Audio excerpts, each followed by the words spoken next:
ముఖ్యంగా ఈరోజు ఒక విషయం ద్వారా ప్రెస్ ద్వారా నేను జనాలకు కూడా కొన్ని విషయాలు వాస్తవాలు తెలియజెప్పాలి. దాన్ని చెప్పడంతో పాటు కొంతమంది వ్యక్తుల తాలూకా విషయాలు కూడా కొన్ని బహిర్గతం చేయాల్సిన అవసరం ఉంది. ఈ విషయాలు మాట్లాడుకుంటే ఒకటి ఏంటంటే, ఒక సామెత గుర్తొస్తుంది, పచ్చకామెరలోనికి లోకం అంతా కూడా పచ్చగానే కనిపిస్తుందండి. అంటే పచ్చకామెరలో వచ్చిన వ్యక్తికి అంతా కూడా పచ్చపచ్చగానే కనిపిస్తుంటుంది. ఒక ఆర్థిక నేరస్తుడికి ఒకసారి 14 కేసులో A2 ముద్దాయిగా ఉండి జైలుకి వెళ్ళి ఒక సూట్ కేసు కంపెనీ లేని సూట్ కేసు కంపెనీని కల్పించి ఆర్థిక లావాదేవీలు చేసి తప్పుడు అకౌంట్లు పెట్టి A2 ముద్దాయిగా ఉన్న ఒక వ్యక్తి ఈరోజు వైజాగ్ వచ్చి భూ కుంభకోణాల గురించి భూదందాల గురించి మాట్లాడుతున్నారంటే చాలా హాస్యాస్పదంగా ఉంది. ఈరోజు అసలు అతని చరిత్ర గురించి మాట్లాడుకుంటే A2 ముద్దాయిగా జైలుకి వెళ్ళి వచ్చిన తర్వాత ఆ పార్టీ ప్రధాన కార్యదర్శి చేసింది, తర్వాత ఒక రాజ్యసభ సభ్యుడిని ఇచ్చింది. అంటే వైఎస్ఆర్సీపీ పార్టీలో ఏదైనా ఒక పదవి పొందాలంటే జైలుకి వెళ్ళాలి. ఎందుకంటే జైలుకి వెళ్ళి వచ్చిన తర్వాత ప్రతిపక్ష నాయకుడు కూడా ప్రతిపక్ష నాయకుడు అయ్యాడు. తర్వాత ఈయన్ని విజయసాయి రెడ్డి గారు అనే వ్యక్తిని ఈ రోజు వరకు నాకు విజయసాయి రెడ్డి గారి గురించి అంతగా తెలియదు, నేను అంతగా పట్టించుకోలేదు రాజకీయాల్లో ఉన్నా కానీ. బట్ నిన్న అతని గురించి నేను ఎంక్వైరీ చేసుకుంటే ఒక రాజ్యసభ సభ్యుడు ఎప్పుడు ఇచ్చారంటే ఆయనకి ఆల్రెడీ జైలుకి వెళ్ళి వచ్చిన తర్వాత ఏదో ఒక పోస్ట్ ప్రకారం మళ్ళీ అరెస్ట్ చేయాలంటే రాజ్యసభ సభ్యుడిని అది అర్థం పెట్టుకుని అరెస్ట్ చేయడానికి కొంచెం కష్టం కాబట్టి ఇన్ని మైండ్గా మాడి రాజ్యసభ సభ్యుడయ్యి ఈరోజు వైజాగ్ లో జరుగుతున్న భూ కుంభకోణాల గురించి మేమే వెలుగులోకి తీసుకొచ్చామని రకరకాలుగా మాట్లాడుతున్నారంటే నిజంగా వినడానికి చూడటానికి కూడా చాలా హాస్యాస్పదంగా ఉంది. అసలు భూ కుంభకోణాల గురించి కానీ ట్యాంపరింగ్స్ గురించి కానీ ముదుబాక భూముల విషయంలో కానీ మధురవాడ భీమిలి నియోజకవర్గాల్లో జరిగిన ఈ ట్యాంపరింగ్ విషయంలో అసలు బయటకు తీసుకొచ్చింది కలెక్టర్ గారు. అంటే నువ్వు తీసుకొచ్చిందో కాదు, నీ నాయకులు చేసిందో కాదు. ఇంకొక విషయం ఏంటంటే ఇదే ముదుబాకకు సంబంధించిన విషయంలో అక్కడ వైఎస్ఆర్సీపీ ప్రెసిడెంట్ అంటే ఓవరాల్ గా వీళ్ళ హయాంలో జరుగుతున్నది కలెక్టర్ గారు గుర్తించి అది ఏ సందర్భంలో గుర్తించారో కూడా ఒక విషయం మీ ద్వారా నేను ప్రజలకు తెలియజెప్పాలి.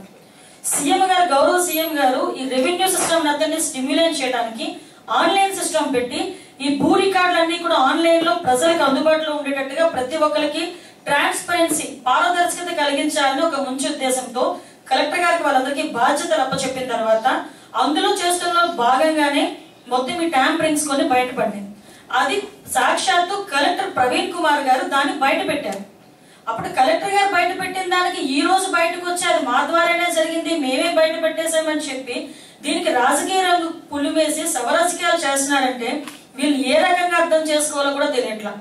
దానికి సంబంధించి ఈ రోజు సీఎం గారు నిన్ననే దాని మీద చాలా సుదీర్ఘంగా చర్చ జరిపి సిట్ అని చెప్పి ఒక ఎంక్వైరీ కమిటీని కూడా వేసి అందులో రాజకీయ నాయకులకు మన కేఈ కృష్ణమూర్తి గారు, చినరాజప్ప గారితో పాటు లీగల్ అడ్వైజర్స్ ని, పోలీస్ డిపార్ట్మెంట్ వాళ్ళని అందరినీ ఇన్వాల్వ్ చేసి ఒక ఎంక్వైరీ కమిటీని ఏర్పాటు చేస్తే ఈ రోజు ఆ ఎంక్వైరీ కమిటీ గురించి కూడా తప్పుడు మాటలు మాట్లాడడం అనేది నిజంగా చాలా హాస్యాస్పదంగా ఉంది. పోనీ ఇవన్నీ పక్కన పెడితే భీమిలి నియోజకవర్గం, ముదుబాక అంటే పెందుర్తి నియోజకవర్గం, ఎక్కడండి పాయక్రోపేట నియోజకవర్గం?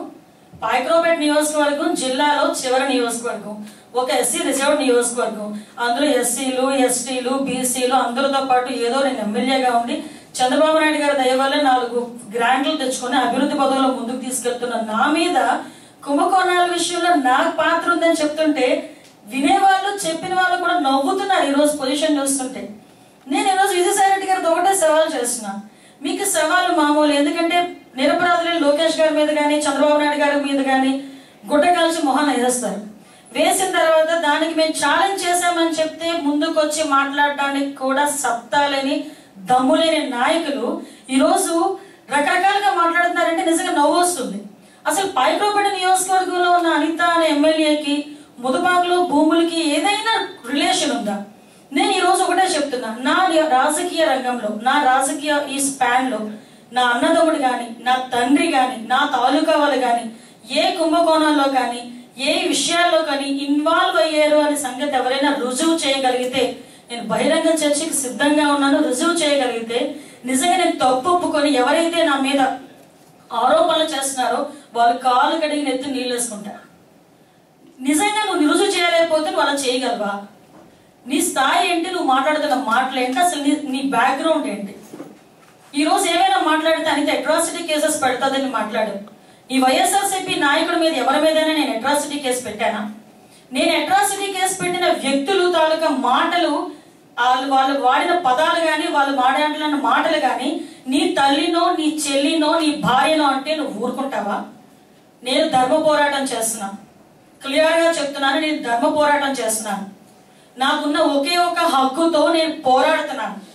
ఒక దళిత మహిళగా, ఒక దళిత ఎమ్మెల్యేగా, ఒక సామాజిక వర్గంలో పుట్టినందుకు రకరకాల మనుషులు రకరకాలుగా మాట్లాడుతుంటే నీ ప్రోద్బలంతో, నీ పేపర్ ప్రోద్బలంతో, నీ నాయకుడు ప్రోద్బలంతో నన్ను టార్గెట్ చేసి మాట్లాడుతుంటే నాకు అంగబలం లేదు. నాకు వెనకాతల డబ్బుతో నేను ప్రజల్ని ప్రేరేపించలేను. నాకు కేవలం ఉంది ధర్మ పోరాటం చేయడానికి. నాకు న్యాయ వ్యవస్థ ఉంది. ఆ న్యాయ వ్యవస్థను ఉపయోగించుకొని నేను ఈరోజు పోరాటం చేస్తున్నాను. పలానా వైఎస్ఆర్సీపీ నాయకుడి మీద నువ్వు అట్రాసిటీ కేసు పెట్టావని చూపించు దమ్ముంటే. ఒక వ్యక్తి, ఒక సాధారణ వ్యక్తి నా మీద మాట్లాడిన మాటలకి నేను అట్రాసిటీ కేసు పెట్టుకున్న దానికి నీ పార్టీకి సంబంధం ఏంటి? ఎందుకు ప్రతిదానికి నువ్వు పులుక్కుంటావు? అంటే పాయకరావుపేట ఎమ్మెల్యే అనితకి, భూకుంభకోణాలకి ఎలాగైతే రిలేషన్ లేకుండా మాట్లాడుతున్నావో, అంటే నీకు మాట్లాడే మాటల మీద క్లారిటీ లేదు. ఫస్ట్ విషయం, ఒక రకంగా చెప్పాలంటే తప్పుడు లెక్కలు రాసుకొని నీలాంటి వాడికి సమాధానం చెప్పడం అనేది నిజంగా మా దౌర్భాగ్యం. ఎక్కడ విజయసాయి రెడ్డి ఏటూ ముద్దాయి ఈ రోజుకి కూడా ఎప్పుడు జైలుకి వెళ్తామో తెలియదు, ఎప్పుడు లోపల ఉంటామో బయట ఉంటామో తెలియని వ్యక్తి మాట్లాడిన మాటలకి ఒక ఆర్థిక నేరస్తుడు నా మీద అబండాలు వేయడానికి దమ్ముండాలి. ఈరోజు మీ ఇష్టం. ఏ విషయంలోనైనా నా మీద పలానా ఆరోపణ ఉందని రుజువు చేయగలిగే దమ్ముందా? నేను బహిరంగ చర్చకి రెడీ. నేను ఒక దళిత మహిళా ఎమ్మెల్యేగా నేను సవాల్ విసురుతున్నా. నీకు దమ్ముంటే నాతో బహిరంగ చర్చకి రా. ఎవరు ఏ కుంభకోణాల్లో ఇరుక్కున్నారు, ఎవరు ఏ కుంభకోణాల్లో ఆర్థిక నేరస్తులు, ఎవరు ఏంటి పరిస్థితి అన్నది జనాలకు తెలుస్తుంది. ఏదో గుడ్డకాల్చేమో మొహానేస్తే వాళ్ళే తుడుచుకుంటారు అని ఒక రకంగానా? లేదు, ఇప్పుడు బురదలో పొల్లాడుతుంటాయి కొన్ని జంతువులు, అవి బయటకు వచ్చిన తర్వాత ఆ బురదను నలుగురికి అంటించాలని చూస్తాయి. ఆ రకంగా ఆల్రెడీ నువ్వు బురదలో ఉండి ఆ బురదను మా అందరికీ అంటించాలని చూస్తే మాత్రం చూస్తూ ఊరుకునే ప్రసక్తి లేదు. దయచేసి ఏదైనా ఒక ఆరోపణ చేసేటప్పుడు ఆచితూచి వ్యవహరించాలి. ఈ విషయంలోని ఈ రోజుకి కూడా అందరి తరపున నేను అడుగుతున్నది, బహిరంగ చర్చకు సిద్ధమా? ఆడవాళ్ళతో పెట్టుకుంటున్నారు, మహిళలతో పెట్టుకుంటున్నారు. మహిళలకు కనుక కోపాలు వస్తే ఎంతమంది బయటకు వస్తారో ఒకసారి ఆలోచించండి. అపర దుర్గాదేవులు అవుతారు ప్రతి ఒక్కరు కూడా.